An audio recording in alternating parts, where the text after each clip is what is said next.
what we are doing in this program, actually, we're training practitioners, dealing with the kind of the problems, and we know that because of the complexity of urban issues, the challenges and the issues and problems are changing constantly. So we change and restructure our programs actually to address this type of issues, and also teach the kind of the skills to our students to deal with this kind of the problems in future. Because they are the next generation of planners, definitely they should deal with this kind of issues. So 2 years back, we restructured the undergrad program here. So which means that we move to the kind of the balance between the practice and the theory. So the main transformation is that actually we move from a kind of the theory-based to more practice-based. 50% of the semester, first semester, for example, is a studio. And another half divided into 2 lecture-based courses. So in the first semester, students will learn about planning, introduction to planning. So students will learn about the history of the cities and the problems and why we have a planning as a discipline, and what's the role of the planners at the beginning. And then they will learn about some social issues regarding to urban planning. At the same time in the studio, they will learn about the basic things, softwares and the kind of the skills regarding drawing and what we need to know, and the skills required for the design perspective especially. In the second semester, we move to the other level. Again, we have a same structure. Half a semester is a kind of studio base, it's a 50%. And the second half, again, divided into 2 lecture-based ones. We focus on economics, which is very important for planners, because we are living in a kind of market-based system. So we need to know how the city is working based on the economy and financial system. Second of all, we look to the environmental issues. And we learn about the environmental indexes, what we have regarding to the sustainability, resilience, well-being, and this kind of dimensions. And we translate this kind of knowledge into the kind of studio-based activities. So as you can see, we built the kind of the basic knowledge in the first year regarding to the multi-dimensions of the planning, because planning is interdisciplinary, and also we focus on the practice. So what we learn in lecture-based one, most of the time inform what we are doing in studios. So for studios, most of the time we invite people who come from the practice to teach studios and cover studio-based type of activities. Because again, we train the next generation of the planners, and the practice is the base of our actions in the future. What do you think, Mike? In my first year, we did economics, as I mentioned before, introduction to urban planning. We did law. That's correct. And 2 studios and one of the graphing kind of course as well. Visualization, yes. Yeah, that's the one. I personally really loved studio because it was kind of a way to think about how we're solving the issues as we learn from the theory classes, and how we can accommodate those in future developments. And it was quite rewarding because you feel like you're doing a real project and you're getting a taste for life after uni, actually in practice, which was really interesting. Oh, fantastic. Absolutely, it's one of the reasons actually. We realized actually our students like more kind of the studio type of activities instead of just the theory one. So, but at the same time, I think what's covered there in all the studios, we try actually to address the kind of the tangible issues we have in our cities, like housing, traffic, social inequality though. And so it's kind of the things we cover in the studio as well, in the theory at the same time. Definitely. So in that case, I think we design kind of and structure our program the way, especially for the ones like yourself, really like this kind of built environment, finding the solutions for urban issues by living in the city, facing this kind of things. It's your everyday life, but you're feeling this kind of the problems. You're stuck in the traffic, and somebody should address it. It's the role of the planners, isn't it? Yeah. So we are dealing with the kind of the tangible problems, and as a residents and the planners, we try to address them. But we learn some theories in the class and then try to address it and practice it in the studio. Do you think we're quite successful in that case? What do you Yeah, think? I feel like we are. I mean, it really just all starts to come together like after first year, because you started to get like a taste of more and more like issues that's in our city and like how they all like work together. That's great. And then you have to think in like a way that like kind of solves all these issues, which it's challenging, Yeah. definitely, but also it's what keeps it interesting. I think we address all kind of the urban issues, and not just the urban one. I can say, we have a kind of the bigger picture, like climate change. Yeah.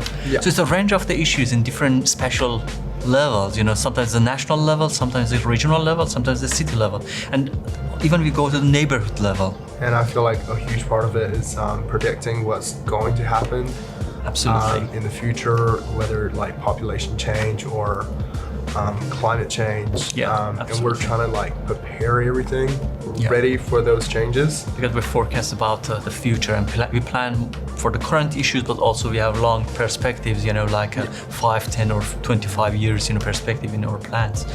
So it's a kind of the way we try actually to develop our plans and policies to address the existing issues and also predict the potential issues in the future. I think in economics you investigated a lot about the housing, isn't it? It's a very hot topic here. It is. So it's another tangible problem we have. Yeah. But we are thinking about the solutions in the planning, for housing. What do you think? We just learned like housing is a wicked problem because it's all linked to everything else. But like I think it's really interesting how like housing is so like interconnected with like the finance sector, like even with a small thing like lower interest rate like from the central government.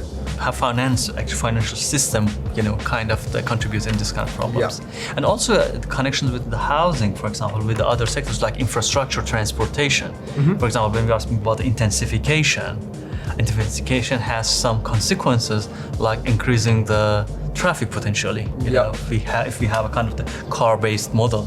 Yeah. So as a planner, all the time thinking about the infrastructure, transportation beside the housing, because housing should be considered in connection with the other problems, like of the infrastructure.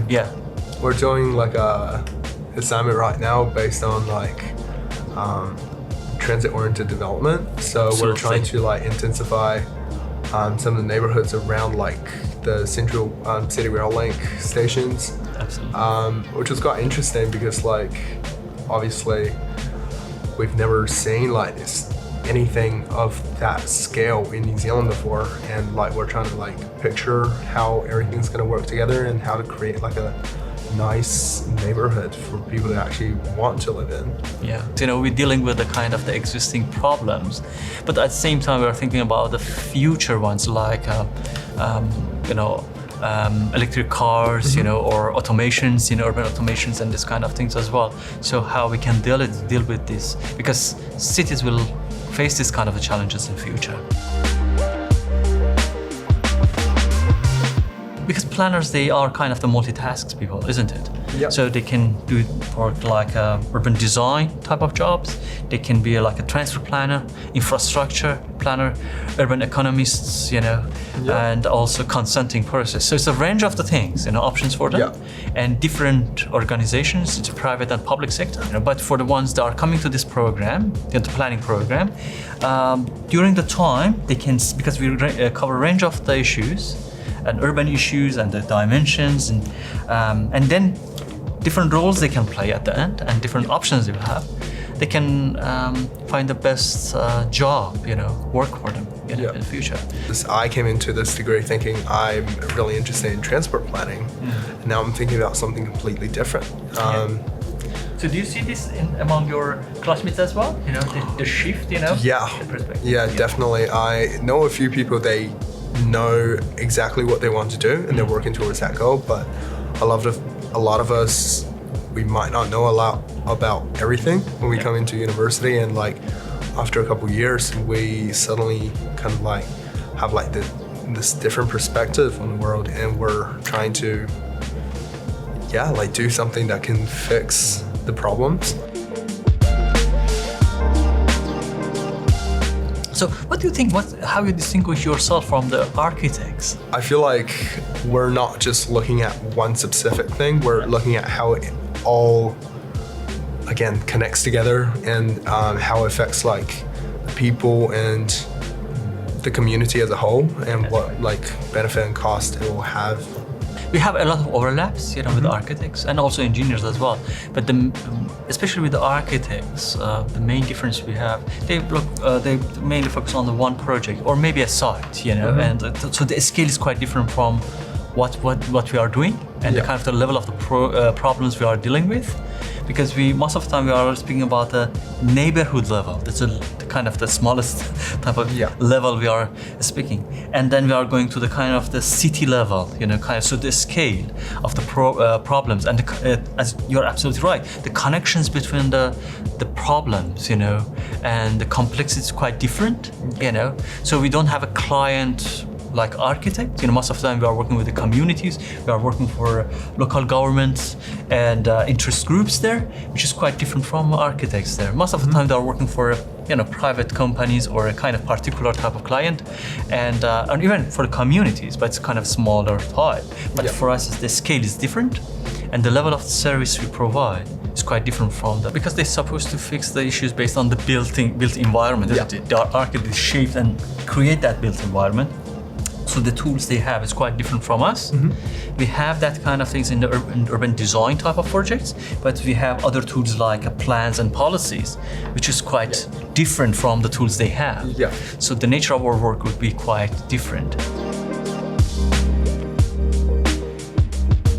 Because we have become more and more urbanized, we have more problems in cities, so we need to deal with it. And it's the role of the planners, urban planners, and policymakers and urban designers actually to address this kind of the complex issues. So the people, they really like to find solutions. We are problem solvers somehow, and so if you really like to become the kind of the problem solver in your community, in your city, and help your city, and even nationwide, planning would be a good option for you. It's a huge responsibility to become a planner, because a kind of the bad plan or a kind of wrong decision as a policymaker will adversely impact on your community, your city, and your nation, and in your environment. And it's not just the immediate one; it will be the consequence would be quite long. So in that case, you need to be ethical and moral about what you are doing. And if you really like this kind of atmosphere, I think urban planning would be the best option for you. We have a range of the options for you guys. When you graduate, you can be kind of urban planner working for a private sector, or transport planner, infrastructure planner, working on the consenting, and also urban design. So it's a range of the options you will have. And also you can work for the private sector and public sector. We have a very good market, because as I mentioned that we have more and more, problems, unfortunately in cities, but it means that actually we have more job opportunities for planners here. So it's a growing type of, discipline. What do you think? What kind of the motivations you had to come and join us? I feel like as a young fellow, because it's quite interesting. I want to understand this. I feel like if you're slightly interested in social justice, or like if you like to get political about the issues, like the big debates, I think planning might be worth your consideration, because like you're obviously playing a real part in changing all those things, and like if you're interested in those, I feel like that's so it was a a kind of the motivations you had? Yeah, I mean, I still am like very interested in finding like things that will mitigate climate change and like actually just provide a better future for everyone. And that was my goal coming in, and I don't feel like that's changed.